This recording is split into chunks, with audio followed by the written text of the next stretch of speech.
অন্নপূর্ণা ভান্ডারের ফর্মে অনেক তথ্যই চাওয়া হয়েছে। যে সমস্ত তথ্যের মধ্যে অনেকগুলো এমন কিছু চাওয়া হয়েছে যেগুলো কিন্তু সবার কাছে নেই, অথবা আছে অনেকের কাছে, বুঝতে পারছে না যে সেটাকে তারা কি করে বের করবে।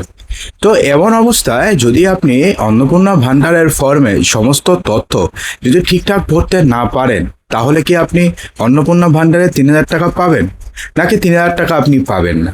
তো এই নিয়েই এই ভিডিওতে বিস্তারিত থাকবে। তবে তারপরে ছোট্ট রিকোয়েস্ট, ভিডিওটিকে এক্ষুনি লাইক করে দেবেন, ভিডিওটিকে অবশ্যই শেয়ার করবেন।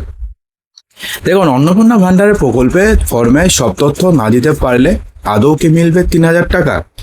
নবান্নের নতুন নির্দেশিকা এবং লক্ষ্মীর ভান্ডার উপভোক্তাদের জন্য স্বয়ংক্রিয় পেমেন্ট আপডেট আপনাকে কিন্তু জানতেই হবে। তার কারণ হচ্ছে, এবার কিন্তু যেই ব্যাংকের অ্যাকাউন্টে আপনাদের ডিবিটি করা রয়েছে সেই ব্যাংকের অ্যাকাউন্টে ডাইরেক্টলি টাকা ঢুকে যাবে।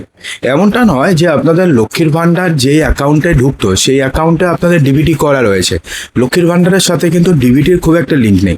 আপনি যে নাম্বার দিয়েছেন সেই নাম্বারে আপনাদের টাকা ঢুকে গেছে, ডিবিটির কোনো লিঙ্কেজ ছিল না। কিন্তু এবার কেসটা একটু উল্টো। এবার যে ব্যাংকের অ্যাকাউন্টে আপনাদের ডিবিটি লিঙ্ক রয়েছে সেই ব্যাংকের অ্যাকাউন্ট নম্বরই আপনাদেরকে দিতে হবে। দেখুন, সাধারণ মানুষের মনে বড় প্রশ্ন বর্তমানে দেখা দিয়েছে যে আবেদনপত্রের সমস্ত তথ্য যদি নির্ভুলভাবে দেওয়া না যায় তবে কি টাকা পাওয়া যাবে না? এই বিষয়ে নবান্ন এবং সংশ্লিষ্ট দফতর থেকে এক গুরুত্বপূর্ণ আপডেট উঠে এসেছে।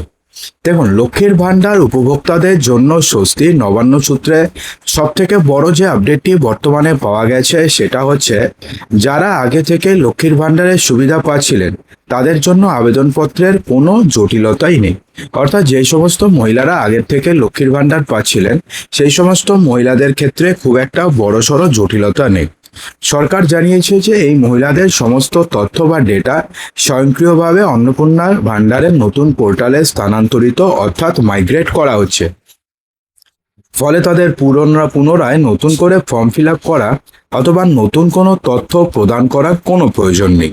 অর্থাৎ ফর্মে যদি আপনি তথ্য না দিতে পারেন, জাস্ট যতটুকুন আপনি পারছেন ততটুকুন যদি আপনি ফিল আপ করতে পারেন, তাহলে আপনারা 3,000 টাকা পেয়ে যাবেন। তার কারণ কি? তার কারণ হচ্ছে, যখন আপনি লক্ষ্মীর ভান্ডারের জন্য ফর্ম ফিল আপ করেছিলেন তখন তো আপনি অনেক ডিটেলস দিয়েছিলেন, যেমন Aadhaar number, voter number, PAN number, আপনি সমস্ত কিছুই দিয়েছিলেন। তো এখন ব্যাপারটা হচ্ছে, অন্নপূর্ণা ভান্ডারের পোর্টালে, লক্ষ্মীর ভান্ডারের পোর্টালে তো আপনাদের নাম রয়েছে, তো সেখান থেকে ডেটা ডাইরেক্টলি অন্নপূর্ণা ভান্ডারের পোর্টালে মাইগ্রেট করা হচ্ছে। এর ফলে আপনার ডিটেলস তো সেখানে রয়েছে। অর্থাৎ সেক্ষেত্রে যদি আপনি সমস্ত তথ্য নিখুঁতভাবে ভরতে নাও পারেন না, তবুও কিন্তু আপনাদের কোনো সমস্যা হবে না। নতুন আবেদনকারীদের জন্য কি তাহলে ব্যাপারটা জটিল হয়ে গেল? একদমই নয়।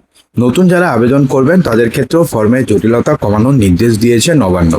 মন্ত্রী অগ্নিমিত্রা পাল জানিয়েছেন যে নতুন পোর্টালটি এমনভাবে তৈরি করা হচ্ছে যাতে স্বল্প শিক্ষিত মহিলারাও খুব সহজে স্মার্টফোনের মাধ্যমে আবেদন করতে পারেন, তাদের যাতে কোথাও যেতে না হয়। অনেক সময় কি হয়, ফর্মে কারিগরি কারণে সব তথ্য আপলোড করা সম্ভব হয় না। নবান্ন জানিয়েছে যে আবেদনকারীর প্রাথমিক কিছু তথ্য সঠিক থাকলেই তার আবেদনটি যাচাইয়ের জন্য গ্রহণ করা হবে। অর্থাৎ যদি আপনি প্রাথমিক কিছু তথ্য, দেখুন, এই ফর্ম যখন ফিল আপ করলেন, যখন জমা করলেন, কারোর কিছু দিতে হবে না। অর্থাৎ আপনার হাজবেন্ডের, আপনার ছেলের, মেয়ের কারোর কিছু দিতে হবে না।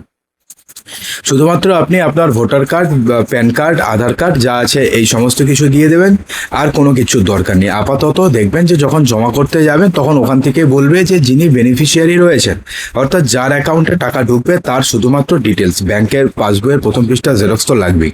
এই সমস্ত কিছু দিয়ে দেবেন, আর আপনাকে কিচ্ছু দিতে হবে না, কোনো ডকুমেন্টস কিছু দেওয়ার দরকার পড়বে না। আপনি খালি ফর্মে খালি সমস্ত কিছু ভরে দেবেন। কিন্তু যারটা ভরছেন, আপনার বাড়ি যিনি HUF রয়েছে, হেড অফ দ্য ফ্যামিলি রয়েছে, তো তার কিন্তু কিচ্ছু দেওয়ার দরকার নেই। তো কোন কোন তথ্যগুলি বাধ্যতামূলক? সব তথ্য না দিলেও চলবে, তবে এটা নয় যে পরিচয়পত্র ছাড়াও আবেদন করা যাবে। আবেদন প্রক্রিয়া সম্পূর্ণ করতে এবং টাকা পেতে প্রথমে টাকা সরাসরি অ্যাকাউন্টে পাঠাতে ব্যাংক অ্যাকাউন্টের সাথে আধার লিঙ্ক এবং ডিবিটি সক্রিয় থাকা বাধ্যতামূলক, এবং যেই ব্যাংকে এগুলো রয়েছে সেই ব্যাংকের অ্যাকাউন্ট নম্বরে বা পাসবইয়ের প্রথম পাতার জেরক্স দেবেন। পরিচয় এবং স্থায়ী ঠিকানার প্রমাণ হিসাবে আধার কার্ড এবং ভোটার কার্ডের তথ্য অবশ্যই আপনাদের দিতে হবে, আধার কার্ড, ভোটার কার্ড। এবং শুধুমাত্র যাদের নাম সরকারের নির্দিষ্ট SIR তালিকায় থাকবে তারাই এই সুবিধা পাবেন। অর্থাৎ আপনাদের নাম যদি এসআইআর হওয়ার পরে যে ভোটার তালিকাটি হয়েছে সেখানে যদি না থাকে, তাহলে পরে কি করবেন, আপনি যে ট্রাইব্যুনালে অ্যাপিল করেছেন তার একটা কপি দিয়ে দেবেন, অথবা আপনি যে সিএ এর জন্য আবেদন করেছেন তার একটা কপি দিয়ে দেবেন, তাহলে আপনাদের নাম উঠে যাবে এবং টাকা পাওয়া শুরু হয়ে যাবে।